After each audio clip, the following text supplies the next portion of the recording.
Hello दोस्तों, चलिए शुरू करते हैं। जो जो दो आपको फार्मूला प्रूव कराया गया था, एक फॉर द स्फेरिकल सरफेस और जो कॉनकेव सरफेस के लिए था और एक कॉन्वेक्स सरफेस के लिए, उसको मैं एक बार फिर से बनाता हूँ। ये था कॉनकेव सरफेस और एक बना था कॉन्वेक्स सरफेस। ये दोनों अलग अलग सरफेसों के लिए बनाया गया था। इसके लिए क्या फार्मूला था? अगर ये मीडियम n1 है, मीडियम n2 है, तो इसके लिए फार्मूला था n2 upon v minus n1 upon u is equal to n2 minus n1 upon r। क्या है? रेडियस ऑफ कर्वेचर है इसका।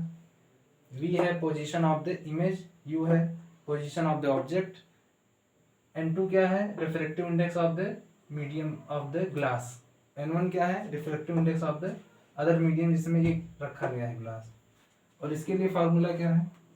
इसके लिए भी सेम फार्मूला ही रहेगा।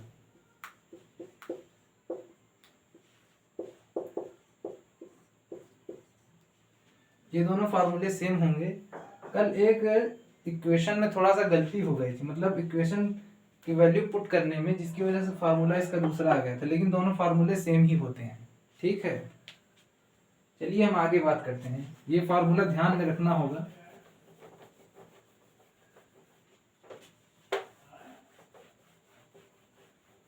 चलिए अब हम बात करते हैं प्रिंसिपल फोकस क्या होता है। अब ये जो पहले हम अगर मिरर में देखते हैं तो क्या होता है? मिरर में जो है केवल एक फोकस होता है। मतलब अगर मेन एक्सिस से पैरेलल कोई रे आ रही है, अगर वो मिरर से टकराती है तो जिस पॉइंट से होके जाती है उसको फोकस कहते हैं। उसमें केवल फोकस था क्योंकि इसमें केवल एक पॉइंट फोकस था। लेकिन इसमें क्या है? दो फोकस होते हैं, एक principal main focus, first principal focus and second principal focus. तो डेफिनेशन क्या होती है फर्स्ट प्रिंसिपल फोकस का बता रहे हैं।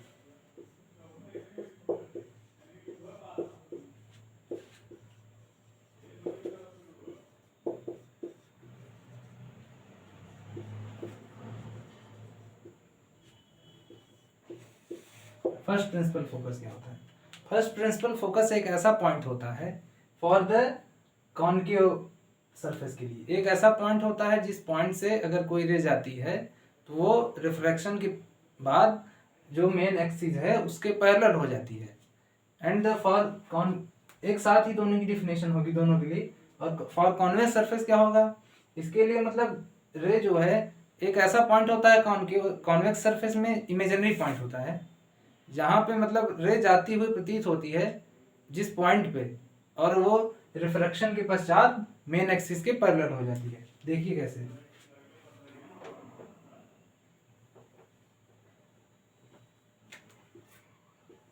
ये मेन एक्सिस हो गया, मान लेते हैं ये कोई पॉइंट है एफ मान लेते हैं। तो ये कॉनकेव केस में क्या होगा? ये कॉनकेव सरफेस में क्या होगा कि यहां से अगर रे जाएगी,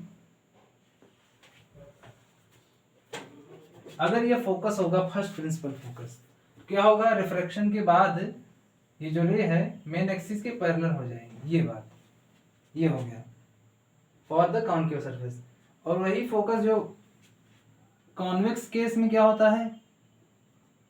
कॉन्वेक्स के केस में एक ऐसा पॉइंट होता है जिसकी तरफ जो रे जाती हुई प्रतीत होती है और वो जो है रिफ्रैक्शन के बाद मेन एक्सिस के पैरेलल हो जाती है। मतलब वो उससे जाती नहीं है, जाती हुई प्रतीत होती है, इमेजिनरी है ये। जैसे ये हो गया, मतलब यहां से रे लग रहा है कि यहीं से जाएगी, लेकिन यहां से जाती नहीं है, रिफ्रैक्शन के बाद पैरेलल हो जाती है। ये हो गया first principal focus of the concave surface and convex surface. अब थोड़ा फॉर्मूले में हम देखते हैं। चलिए, कॉनकेव सरफेस के लिए क्या है?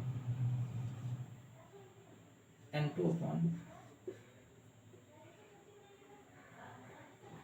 Upon v minus n1 upon u is equal to n2 minus n1 upon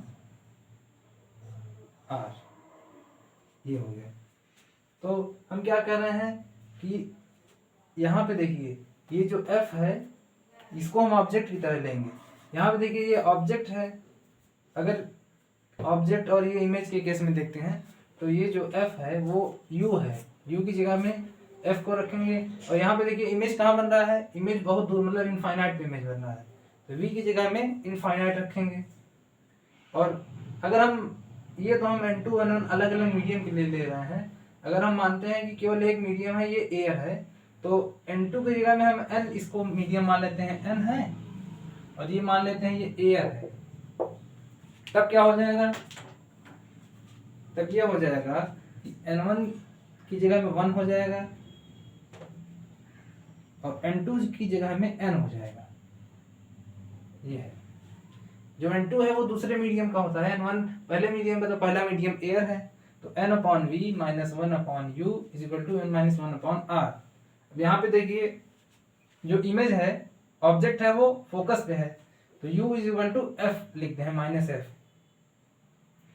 और v is equal to infinite, यहाँ भी इनफाइनाइट हो जाएगा, तो n upon infinite minus 1 upon u की जगह में माइनस f लिख देते हैं हम इसको, यहाँ से यहाँ तक डिस्टेंस f मान लेते हैं। ये हो गया is equal to n minus 1 upon, ये क्या है, क्योंकि ये देखिए इसका रेडियस ऑफ कर्वेचर जो है ये ऐसे है, मतलब इसका जो सेंटर होगा कहीं ये निगेटिव x डायरेक्शन में होगा, तो इसका जो रेडियस होगा वो इधर नापेंगे हम, क्योंकि ये ऐसे बना है, तो इसका सेंटर ऐसे होगा कहीं c, तो रेडियस ये होगा, ये इधर से नापेंगे, ये रेडियस है। अगर ऐसे बना होता कॉन्वेक्स में तो इधर रेडियस होती, तो ये इधर नाप रहे हैं तो ये r निगेटिव होगा। ठीक, यहाँ पे हम r की जगह में निगेटिव लिख देते हैं, ये इस कॉनकेव सरफेस के लिए माइनस r हो गया। अब क्योंकि कोई भी कांस्टेंट अपॉन इन्फिनिटी करेंगे ये 0 हो जाएगा, और ये 1 अपॉन एफ बचेगा, तो 1 upon F is equal to n minus 1 upon r। तो f बराबर क्या हो जाएगा, f is equal to r upon n minus 1। ये फोकस का फॉर्मूला हो गया फॉर द कॉनकेव सरफेस। ठीक, ये हो गया आपका कॉनकेव सरफेस के लिए फोकस क्या होता है, फर्स्ट प्रिंसिपल फोकस, इसको हम f1 मान लेते हैं, f1। अब फॉर द कॉन्वेक्स सरफेस के लिए देखते हैं, कॉन्वेक्स सरफेस में क्या हो रहा है, इसमें क्या हो रहा है कि ये ऑब्जेक्ट हमें यहाँ दिख रहा है, ठीक, ये ऑब्जेक्ट है, इसके लिए भी इमेज इनफाइनाइट पे बन रहा है, लेकिन इसके लिए जो u है ये निगेटिव नहीं है, क्योंकि ये x एक्सिस के राइट साइड में है ये, तो यहाँ ये u है, यहाँ जो f बना है ये u है, ये x एक्सिस के राइट साइड में है, यहाँ पे पॉजिटिव रहेगा। अब इसके लिए भी यही फार्मूला लगाएंगे, n अपॉन v की जगह में इनफाइनाइट माइनस 1 अपॉन u की जगह में f यहाँ पे पॉजिटिव रहेगा क्योंकि x एक्सिस के पॉजिटिव डायरेक्शन में ले रहे हैं, equal to n minus 1 upon r की जगह में यहाँ भी पॉजिटिव रहेगा। ये हो गया, यहाँ पे निगेटिव लिया गया था क्योंकि यहाँ पे इस डायरेक्शन में आ रहे हैं, तो यहाँ पे r पॉजिटिव होगा, तो क्या हो जाएगा 1 upon f is equal to n minus 1 upon r into minus, यहाँ निगेटिव लगा देंगे, ये हो गया 1 अपॉन f। ये फोकस के लिए हो गया फॉर द कॉन्वेक्स केस, तो f क्या हो जाएगा minus r upon n minus 1। ये हो गया, ठीक, ये हो गया फर्स्ट प्रिंसिपल फोकस। इसको ध्यान से देख लीजिए आप लोग, इसको लिखना चाहें लिख लें या तो स्क्रीनशॉट ले लें, इसको हम मिटाते हैं। अब हम बताते हैं second principal focus.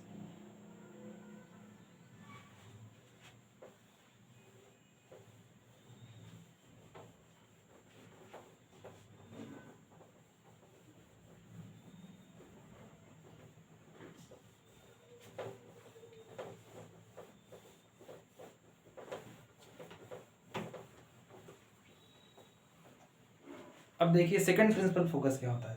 First principal focus हमने आपको बताया कि एक ऐसा पॉइंट होता है जहां से रे अगर जाती है तो वो रिफ्रैक्शन के बाद मेन एक्सिस के पैरेलल हो जाती है।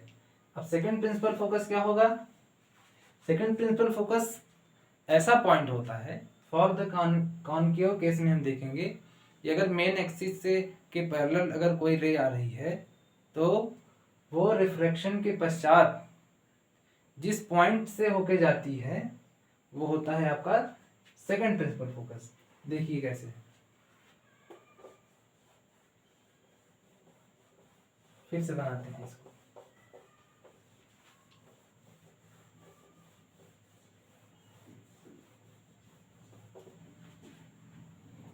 रुक जाइए, इमेज बनाते हैं।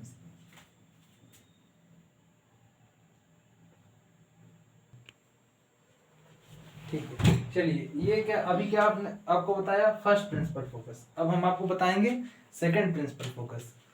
सेकंड प्रिंसिपल फोकस क्या होता है, ये डिफिनेशन तो आपको बताया। अब देखिए इमेज समझिए थोड़ा सा। जैसे जो केस होता था फर्स्ट प्रिंसिपल फोकस में, इसमें क्या होता था, इसमें था कि किसी पॉइंट से अगर कोई रे जा रही है तो वो रिफ्लेक्शन के बाद अगर पैरेलल हो जाती है तो वो क्या हो जाता है फर्स्ट प्रिंसिपल फोकस। तो अब इस केस में क्या होता है कि अगर मेन एक्सिस के पैरेलल कोई रे आ रही है तो रिफ्लेक्शन के बाद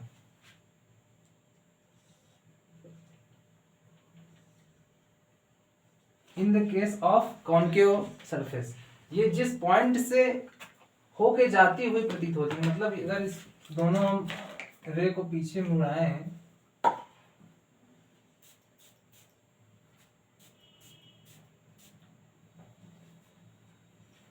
मतलब जिस पॉइंट से जाती हुई प्रतीत होती है, जा नहीं रही है, लग रहा है कि यहाँ से जाती हुई प्रतीत होती है।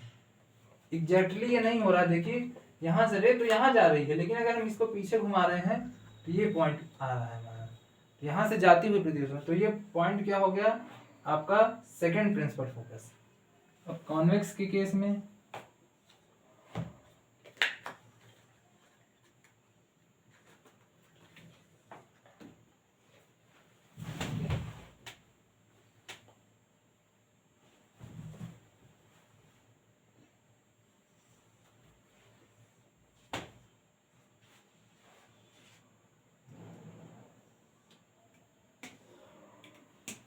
ये देखिए, क्योंकि ये जो सरफेस है कॉनकेव सरफेस, ये थोड़ा कॉनकेव लेंस की तरह सरफेस इसका होता है, इसीलिए इस पे जो रे आएगी वो डाइवर्ज करती हुई जाएगी, इस पैरेलल रे जो रे आएगी।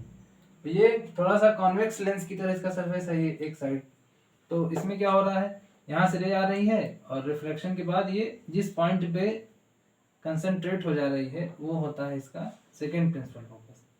हो गया। अब इसके लिए फॉर्मूला बताने की जरूरत नहीं है, आगे हम बढ़ते हैं। जैसे ये फर्स्ट प्रिंसिपल फोकस था, ऐसे ही इसमें भी जो ऑब्जेक्ट और जो इमेज है, ऑब्जेक्ट कहाँ है, ऑब्जेक्ट फर्स्ट प्रिंसिपल ऑब्जेक्ट के लिए रख देंगे और इमेज कहाँ बन रही है उसके लिए। और यहाँ पे ऑब्जेक्ट क्या है, यहाँ पे ऑब्जेक्ट इनफाइनाइट पे रखा गया है, इमेज यहाँ पे बन रही है इस पे। यहाँ क्या है, यहाँ देखिए ऑब्जेक्ट आपका इनफाइनाइट पे रखा गया है, इमेज इस पॉइंट पे बन रही है।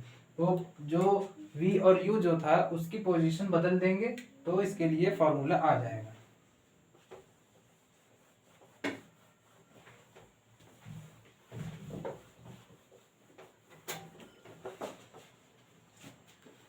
अब हम आपको बताते हैं लेंस। लेंस देखिए क्या होता है।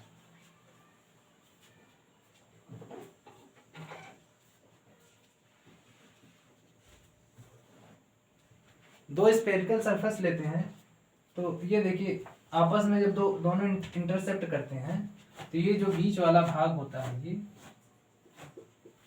ये इसको अलग से इसको लेते हैं।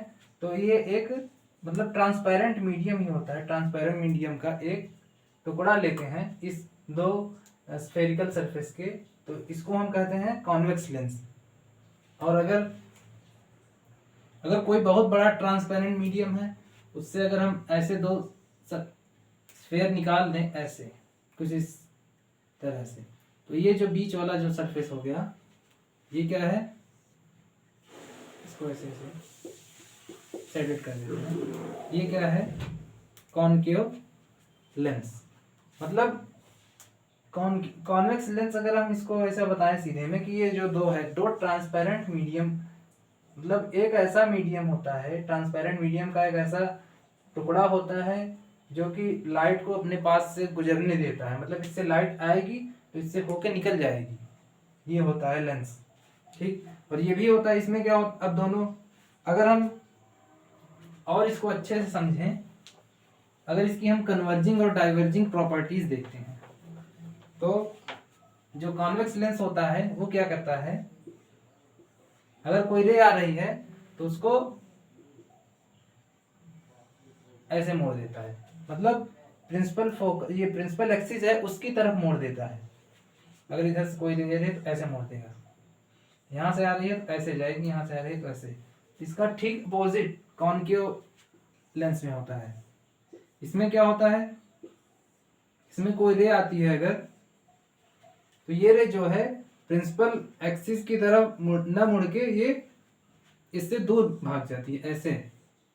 तो इसीलिए ये जो लाइट को क्या कर रहा है, कन्वर्ज कर रहा है, और ये लाइट को दूर भागा रहा है। तो इसीलिए इसको कॉन्वेक्स लेंस को कन्वर्जिंग लेंस भी कहते हैं और कॉनकेव लेंस को डाइवर्जिंग लेंस भी कहते हैं, क्योंकि ये जो रे आ रही है इसको डाइवर्ज कर रहा है और ये कन्वर्ज कर रहा है, इसीलिए इसको कन्वर्जिंग लेंस, इसको डाइवर्जिंग लेंस कहते हैं। ठीक,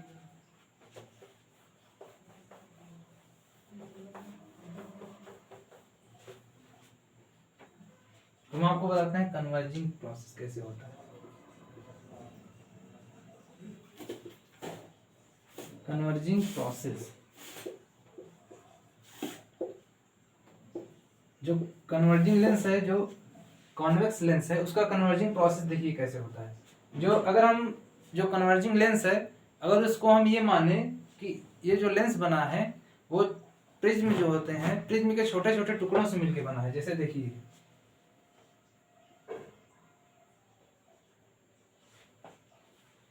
और छोटा बनाते हैं इसको, तब समझ में आएगा।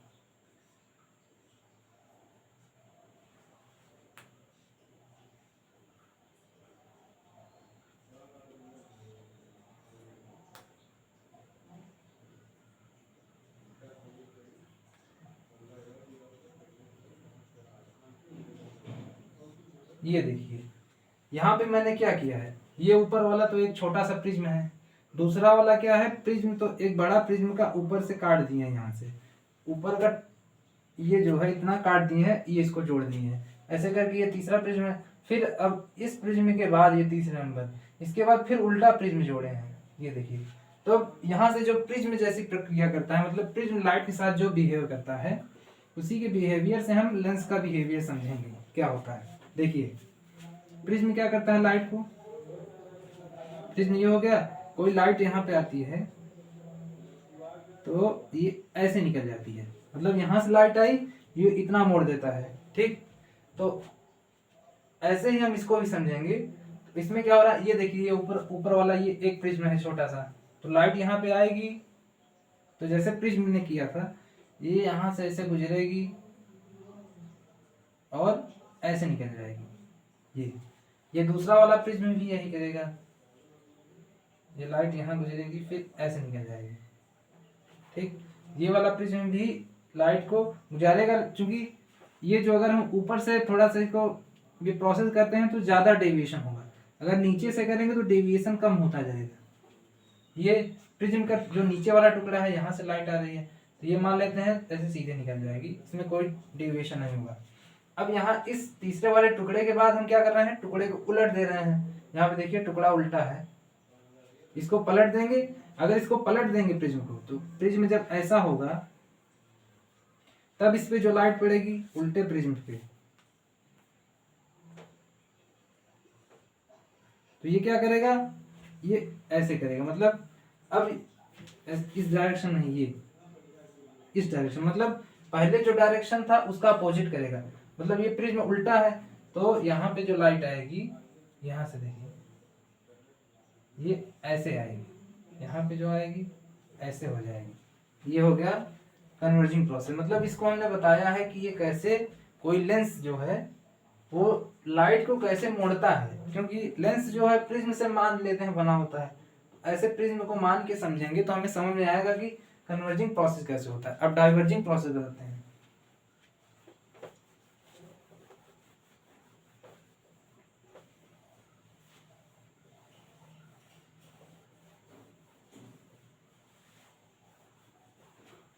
अब हम बताते हैं डाइवर्जिंग प्रोसेस।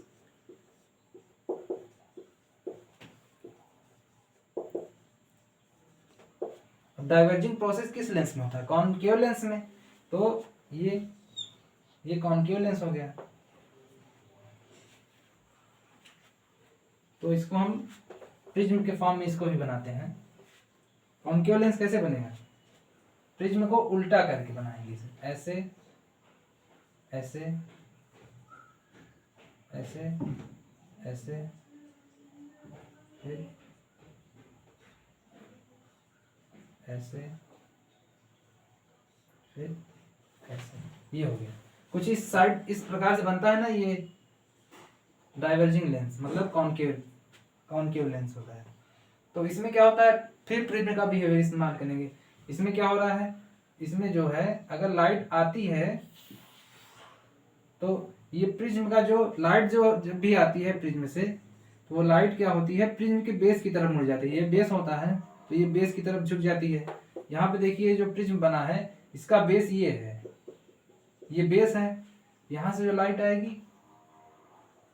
बेस की तरफ मुड़ जाएगी, इसका भी बेस ये है। यहाँ से जो लाइट आएगी बेस की तरफ मुड़ जाएगी। अब यहाँ पे देखिए प्रिज्म पलट गया है, मतलब अब ये सीधा प्रिज्म हो गया, इसका बेस ये है। यहाँ से जो लाइट आएगी बेस की तरफ मुड़ जाएगी, यहाँ से जो लाइट आएगी बेस की तरफ मुड़ जाएगी। मतलब प्रिज्म जो है, उस प्रिज्म के माध्यम से हम ये कॉनकेव लेंस का बिहेवियर समझ गए हैं। ये प्रिज्म, इसको काट काट के ऐसे मानते हैं, अगर रख देते हैं तो हमें पता चल जाएगा कि प्रिज्म के माध्यम से ये कैसे डाइवर्ज लाइट करती है, ये कॉनकेव लेंस कैसे डाइवर्जेंस होता है इसमें। ठीक, ये हो गया। अब हम आपको प्रिंसिपल फोकस के बारे में बताएंगे। लेंस के क्या कौन सा प्रिंसिपल फोकस होता है।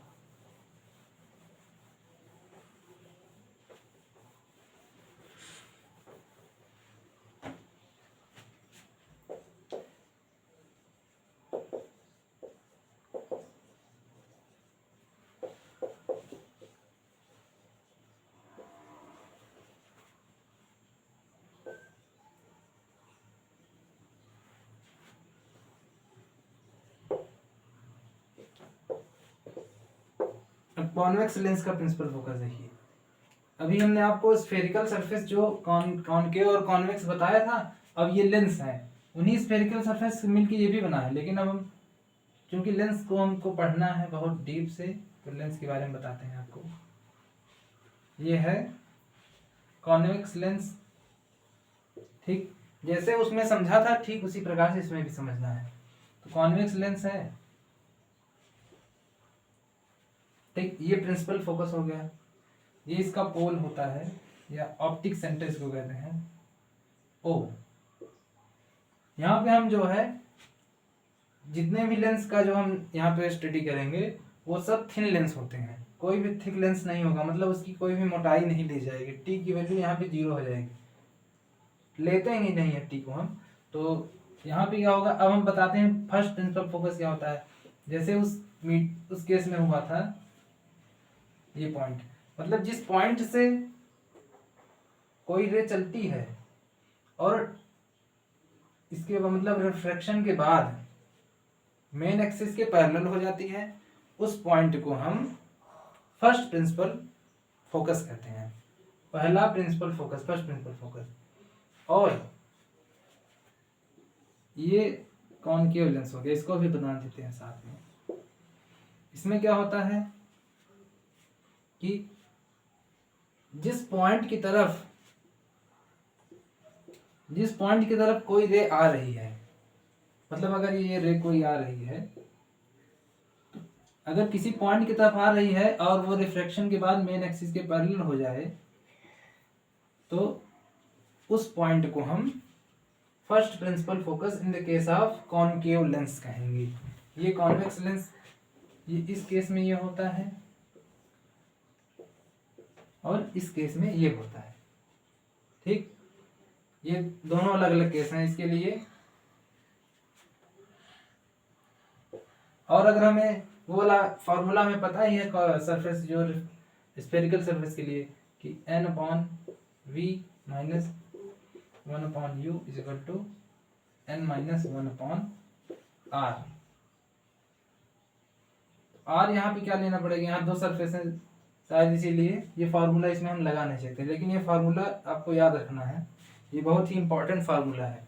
आगे चल के इसी से लेंस मेकर को हम, जो लेंस मेकर का जो फार्मूला है इसी से डिराइव होता है। ये हो गया फर्स्ट प्रिंसिपल फोकस। अब सेकंड प्रिंसिपल फोकस क्या होता है, यहां लिख देते हैं first principal focus. Second principal focus क्या होता है कि अगर मेन एक्सिस के पैरेलल कोई रे आ रही है तो ये, अगर ये यहां से निकलेगी, किसी पॉइंट से जाती है, जैसे ये पॉइंट हो गया, तो रिफ्रैक्शन के बाद जिस पॉइंट से होके जाती है in the case of convex lens, उस पॉइंट को हम सेकंड प्रिंसिपल फोकस कहते हैं। In the case of concave lens इसमें क्या होता है,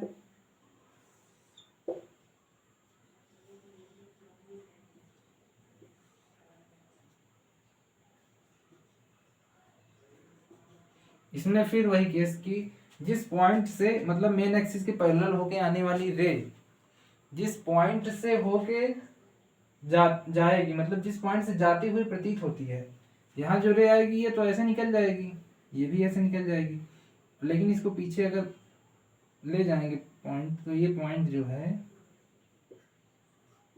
ये एफ डैश, ये होता है सेकंड प्रिंसिपल फोकस। अब देखिए यहाँ क्या होता है, in the case of concave lens, convex lens, first principal focus क्या होता है, वो लेफ्ट साइड में होता है, और जो ये कॉनकेव लेंस होता है इसके केस में राइट साइड में। और इसका अपोजिट देखिए, अगर ये फर्स्ट प्रिंसिपल फोकस इस साइड होगा तो सेकंड प्रिंसिपल फोकस उसके अपोजिट में होगा। इसमें भी देखिए ये इस साइड, ये अपोजिट साइड, ठीक, ये हो गया, ये हो गया principal focus.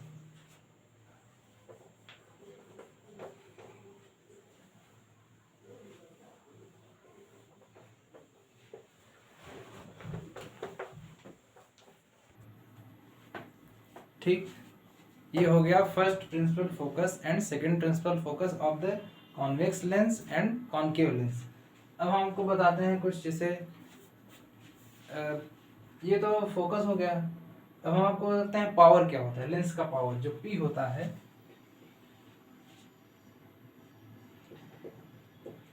One upon F. मतलब पावर क्या होता है, पावर जो किसी लेंस का, अगर उसमें कोई रे आ रही है, अगर वो कन्वर्जेंट, मतलब अगर वो कॉन्वेक्स लेंस के लिए है, तो वो उस लेंस की ऐसी क्षमता होती है पावर, कि उसमें जो रे आती है वो कितनी कितनी तेज वो उसको कन्वर्ज करता है। मतलब जो रे आ रही है तो उसको, इसकी जो कन्वर्जेंस है, रे आ रही है बाहर से तो किसी एक पॉइंट पे कन्वर्ज करता है ना, तो यही कन्वर्ज करने की जो क्षमता होती है, इसी क्षमता को हम पावर ऑफ द लेंस कहते हैं। और अगर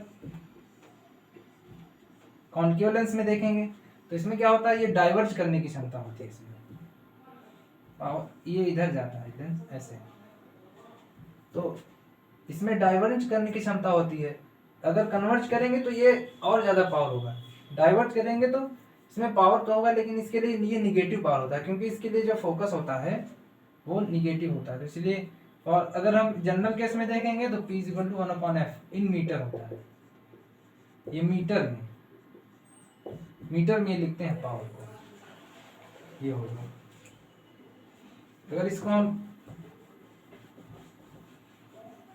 अगर हम आपको और अच्छे से समझाएं तो देखिए, जैसे एक लेंस हो गया कॉन्वेक्स लेंस, ठीक, यहाँ पे कोई ऑब्जेक्ट है, यहाँ से रे आ रही है,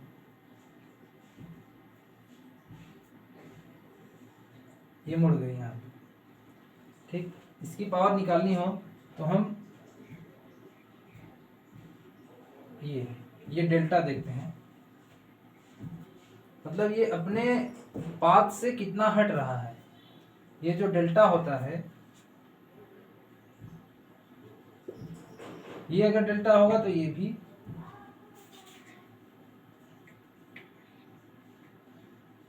डेल्टा होगा। ठीक, तो यही जो डेल्टा है ये पावर के करस्पॉन्डिंग होता है। मतलब जैसे ये डेल्टा जितना ज्यादा होगा, मतलब जितना ज्यादा डेविएशन करेगा, ये कन्वर्ज करेगा ये लेंस, पावर उतना ही ज्यादा होगा। ठीक, यही इस डेल्टा से हम इस पावर को रिलेट कर सकते हैं। पावर क्या होता है, P = 1/f होता है। और ये आपका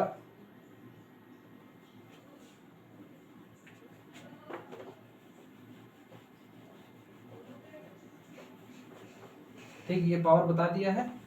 अब आगे काम की चीजें बता दो।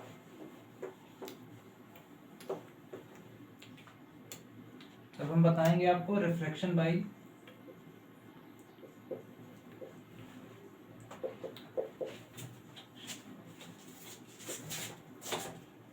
Thin lens maker.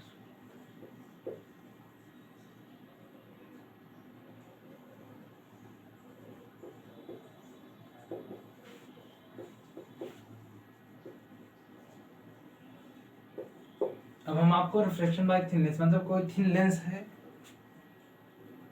तो उस लेंस के द्वारा रिफ्रैक्शन कैसे होगा, और उससे एक फार्मूला निकल के आएगा जिसको हम लेंस मेकर्स फार्मूला कहेंगे। ठीक, चलिए इसका डायग्राम पहले बनाते हैं। ये कोई लेंस है, पहले ही आपको बताया जा चुका है कि जो भी हम लेंस मानेंगे वो थिन लेंस मानेंगे। ये लिखे हैं refraction bye thin lens. Thin lens अगर मानेंगे तो इसकी जो मोटाई है उसको हम नेग्लिजिबल मान लेंगे। ठीक, चलिए ये लेंस है कोई, ऑप्टिक सेंटर O है इसका, O नहीं P मानते हैं, P। यहाँ पे कोई ऑब्जेक्ट रखा है O। ठीक, और ये इस मीडियम का रिफ्रैक्टिव इंडेक्स N1 है, ये लेंस का जो मीडियम है उसका N2 है। क्या होगा, यहाँ से कोई रे डालते हैं, यहाँ से रे चली और रिफ्रैक्शन के बाद कुछ ऐसे मुड़ गई। तो देखिए क्या यहाँ पे क्या होता है, हमने आपको पढ़ाया था कि रिफ्रैक्शन थ्रू द सरफेस, एक कॉन्वेक्स सरफेस के लिए बताया था, एक कॉन्केव सरफेस के लिए। वहां पे केवल एक ही सरफेस के लिए बताया था, तो अभी हम केवल ये सरफेस मानते हैं, जैसे ये M1 M2 ये दोनों पॉइंट हैं हमारे। तो ये जो लेफ्ट वाला सरफेस है इसके लिए पहले हम मानते हैं, इसके लिए मानते हैं रेडियस ऑफ इसका कर्वेचर R1 है, इसका R2 है। ठीक, इस सरफेस के लिए पहले हम मानते हैं। तो पहले वाले सरफेस के लिए अब हम पहले हम यहां से लिख देंगे, ये क्या है, U है। ये आप इमेज बन गया, इस सरफेस से ये इमेज बना है। अभी दूसरे वाले सरफेस को हम मान लेते हैं ये नहीं है। ठीक, तो ऑब्जेक्ट है, ये इमेज है I, इसको I डैश मानते हैं। ये बना है यहाँ पे, यहाँ से यहाँ तक डिस्टेंस हम मानते हैं ये V डैश है। ठीक, ये ऑब्जेक्ट हो गया, ये इमेज हो गया। अब वो वाला फार्मूला लगाते हैं जो रिफ्रैक्शन के लिए हमने दो फार्मूले बताए थे, एक ही फार्मूला था दोनों के लिए, उस फार्मूले को लगाएंगे। N1 N2 मीडियम है, क्या फार्मूला था, N2/V minus N1/U is equal to N2 minus N1/R। ठीक, ये फार्मूला भी लिखा है, अभी अप्लाई नहीं किया है इसको। अब हम इसको अप्लाई करेंगे इस सरफेस के लिए। N2/V, V क्या है, V डैश है और पॉजिटिव में है, V dash minus N1/U, U negative है तो minus U is equal to N2 minus N1। ये सरफेस लिए हैं R1, क्योंकि ये राइट डायरेक्शन में है एक्स एक्सिस के, ये पॉजिटिव होगा, ये भी R1। ठीक, ये एक इक्वेशन हो गया, इक्वेशन नंबर 1 ये हो गया। अब देखिए यहाँ क्या हो रहा है,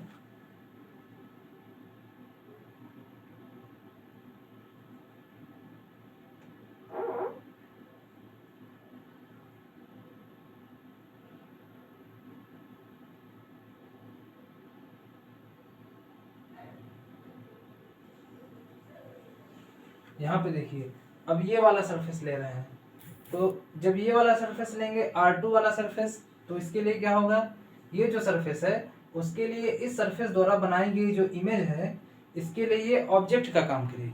मतलब ये तो इस सरफेस का काम खत्म हो गया, इसके लिए ऑब्जेक्ट ये है, ये इसके लिए इमेज है, इसके लिए मैंने फार्मूला इसको अप्लाई किया।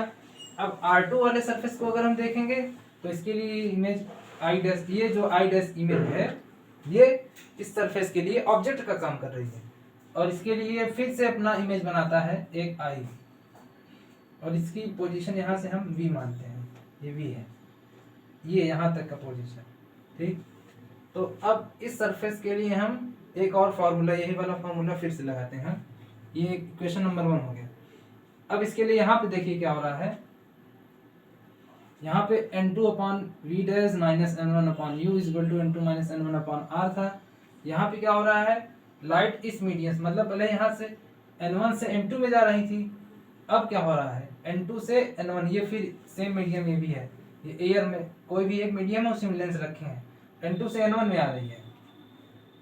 तब हम क्या करेंगे, यहाँ पे वो दोनों चीजें पलट जाएंगी, जैसे n2 अपॉन v डैश था तो यहाँ पे n1 अपॉन v डैश रखेंगे, यहाँ होगा n1 अपॉन u, क्या है v डैश है, रुक जाइए थोड़ा सा, ये है आपका ये वाला सरफेस हो गया।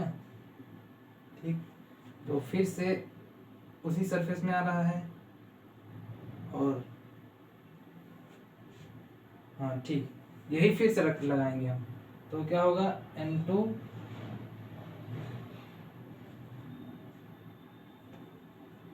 इसके लिए ये ऑब्जेक्ट है। ठीक, आई, ये आई डैश है, इस सरफेस के लिए ऑब्जेक्ट है, तो इमेज कहाँ है आपका V पे बना है, तो n2 upon V minus n1 upon V minus n2 upon object क्या है V डैश है, is equal to n1 minus n2 upon ये R जो है, ये वाला रेडियस ऑफ कर्वेचर इस एक्स एक्सिस के माइनस डायरेक्शन में, निगेटिव एक्सिस में है, तो इसको माइनस लेते हैं, माइनस R2, ये इक्वेशन नंबर 1। एक बार फिर से इसको समझाते हैं। देखिए ये किसी मीडियम में कोई हम इसको लेंस रख दिए हैं जिसका रिफ्रैक्टिव इंडेक्स n2 है, और चूंकि एक मीडियम में रखे हैं तो दोनों साइड में सेम मीडियम ही होगा, n1 इधर भी होगा n1 इधर भी होगा, लेंस ये हो गया, ये ऑब्जेक्ट है। इस सरफेस के लिए पहले हम देखते हैं R1 के लिए, और ये ऑब्जेक्ट है, इसका इमेज बना आई डैश, केवल इस सरफेस से देखेंगे, ये आई डैश बना, तो यहाँ से यहाँ तक की ये डिस्टेंस ये माने हैं ऑब्जेक्ट के लिए, ये V है, V डैश है, जो इमेज बना है उसकी पोजीशन V डैश है, रेडियस ऑफ कर्वेचर R1 है, ये फार्मूला है हमारे पास, इस फार्मूले पे हम रख देंगे n2 upon V dash minus n1 upon u की जगह minus u is equal to n2 minus n1 upon r1, क्योंकि ये n1 मीडियम से n2 मीडियम में जा रहा है। अब दूसरी केस में क्या हो रहा है, ये जो दूसरा वाला सरफेस है, ये जो जिसका रेडियस ऑफ कर्वेचर R2 है, अब उस सरफेस के लिए हम फिर से एक फार्मूला, यही वाला फार्मूला अप्लाई करेंगे, क्योंकि क्या हो रहा है, ठीक, क्योंकि यहाँ पे जो है ये दूसरा सरफेस हो रहा है, दूसरे सरफेस के लिए कर रहे हैं हम, तो क्या होगा R2 के लिए कर रहे हैं, तो हम देख रहे हैं कि ये अब n2 मीडियम से n1 मीडियम में आ रहे हैं, तो क्या होगा, इसके लिए थोड़ा सा हम जो जहाँ पे n2 लिखेंगे वहाँ पे n1 हो जाएगा, जहाँ पे n1 लिखेंगे वहाँ पे n2 हो जाएगा। जैसे रिफ्रैक्टिव इंडेक्स में हम लेते थे कि अगर एक मीडियम से दूसरे मीडियम में आ रहे हैं तो n2 1 था, अगर वो अपोजिट जा रहा है तो 1 अपॉन n2 1 था। ठीक, इसी प्रकार से ये यहाँ भी यही केस हो रहा है।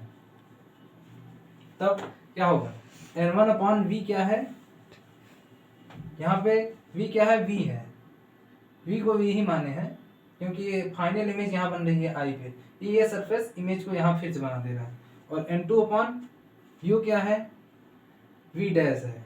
ठीक, minus n1 minus n2 upon r2 minus r2। अब ये दोनों इक्वेशन को जोड़ देते हैं हम, इक्वेशन 1 प्लस 2 दोनों को जोड़ देंगे, तो क्या होगा, ये और ये कट जाएंगे, दोनों, ठीक। ये दोनों कट जाएंगे, बचेगा क्या, N1, ये इधर N1 है, तो हम इसको लिख देंगे N1/V plus N1/U is equal to, ये क्या है, यहाँ पे N1 minus N2 upon minus R है, ये माइनस अंदर चला जाएगा तो N2 माइनस N1 ये भी हो जाएगा, तो N2 minus N1 1/R1 plus 1/R2, ठीक। ये हो गया। अब रुक जाइए, चलिए यहाँ पे आपको बताया गया है कि ये लेंस है, ये वाला फार्मूला लगा रहे हैं। यहाँ पे देखिए थोड़ा सा एक कमी हो गई है कि चूंकि हम ये फार्मूला लगा ही रहे हैं तो ये यहाँ पे निगेटिव को नहीं लेंगे, ये पॉइंट है। और क्या हो रहा है, हाँ यहाँ पे क्या हो गया, क्योंकि हम N1 माइनस N2 ले रहे हैं, अगर हम N2 माइनस N1 लेते तो रेडियस ऑफ कर्वेचर तब R2 लिखते, तो हम या तो अगर हम यहाँ पे N2 माइनस ये N1 लिखेंगे, अब सही है, N2 माइनस N1 लिखेंगे ही, क्योंकि N2 से N1 ये रियल इमेज नहीं है, इमेजिनरी इमेज है ये, क्योंकि हमें यहाँ लग रहा है लेकिन यहाँ बन रहा है, ठीक। ये हो गया। अब इक्वेशन को जोड़ा गया है, लेकिन फिर से रुक जाइए बताते हैं।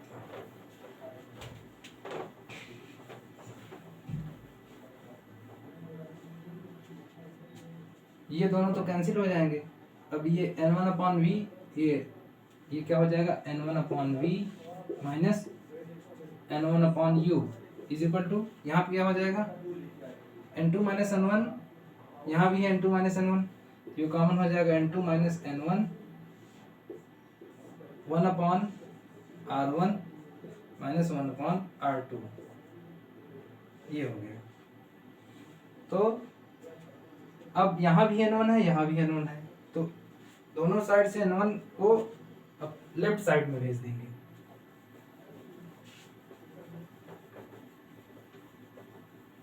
क्या हो जाएगा, 1/V minus 1/U is equal to N2 1 minus 1 upon 1/R1 minus 1/R2। ये देखिए, ये N1 है, ये इधर N1 है, तो N1 से दोनों साइड कॉमन लेके इधर भेज देंगे, तो N2/N1 क्या होता है, N21, ये आपको बताया गया है। तो ये N21 माइनस 1, ये N1 डिवाइड हो जाएगा तो 1 हो जाएगा, तो ये ऐसे ही रहेगा 1/R1। अब हम चूंकि लेंस का जो इक्वेशन होता है 1/V minus 1/U is equal to 1/F, ये आपको पता है, पहले से पता होगा, हालांकि हम बताए नहीं है, क्योंकि जो लेंस है और मिरर है ये सिंपल केस है, उनका फार्मूला तो आपको पहले से पता होना चाहिए। तो 1/F यहीं रख देंगे, क्या हो जाएगा, 1/F is equal to N21 minus 1 1/R1 minus 1/R2।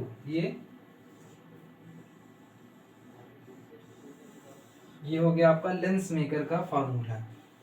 अब ये लेंस मेकर का फार्मूला हमें बताता है कि जो किसी लेंस का जो फोकस है वो उस लेंस के मीडियम के रिफ्रैक्टिव इंडेक्स पे भी निर्भर करता है, और रेडियस ऑफ कर्वेचर, ये इस साइड का रेडियस ऑफ कर्वेचर R1, इसका R2, तो R1 और R2 अगर चेंज करेंगे हम तो फोकस बदलेगा, अगर मीडियम का रिफ्रैक्टिव इंडेक्स चेंज करेंगे फिर भी फोकस बदलेगा। जो हम ये वाला फार्मूला पढ़ रहे थे, ये फार्मूला तो केवल ऐसे ही सिंपल फार्मूला था, ये मेन फार्मूला अगर लेंस फॉर्मेशन मतलब लेंस मेकर का जो सूत्र है लेंस फॉर्मेशन, तो इससे हमें पता चलता है कि देखिए एक्चुअल में अगर लेंस होता है तो उसके लिए उसका मीडियम का रिफ्रैक्टिव इंडेक्स कितना होगा, इस पे डिपेंड करेगा इसका फोकस, और रेडियस ऑफ कर्वेचर कितना होगा इस पे डिपेंड करेगा फोकस। ठीक है, तो आज के लिए तो बस इतना ही पढ़ाते हैं। इस फार्मूले को आप लोग फिर से देख लीजिएगा इसको एक बार अपने से घर पे इसका डेरिवेशन करिए। वो फार्मूला ये वाला 1/n1/v-n2/u=n2 - n1/r, ये वाला फार्मूला बहुत इंपॉर्टेंट फार्मूला है। उस फार्मूले से ही ये वाला फोकस के लिए जो फार्मूला इसको डिराइव किया गया है। तो वो फार्मूला और ये फार्मूला है, और इस पे बेस्ड कुछ न्यूमेरिकल्स दोनों फार्मूले पे इसको बताया जाएगा आपको। और आगे प्रिज्म के बारे में थोड़ी जानकारी देंगे, डिस्पर्सिव पावर प्रिज्म का क्या होता है। और ये अगर हम अलग अलग मीडियम पे लेंस को डालते हैं, जैसे वाटर है उस पे लेंस को डालते हैं, या कोई और मीडियम है उस पे लेंस को डालते हैं, तब इसका फोकस पे क्या इफेक्ट पड़ेगा, ये इसी फार्मूले से पता चलता है। ये आगे के लेक्चर में हम आपको बताएंगे। तो ठीक है, पूरा वीडियो को देखिए, वीडियो को लाइक कीजिए, उसमें कमेंट कीजिए, जो भी आपको कमी इसमें लग रही है कि ये कमी है उसको कमेंट के माध्यम से हमें बताइए। ठीक, चैनल को सब्सक्राइब कीजिए। धन्यवाद।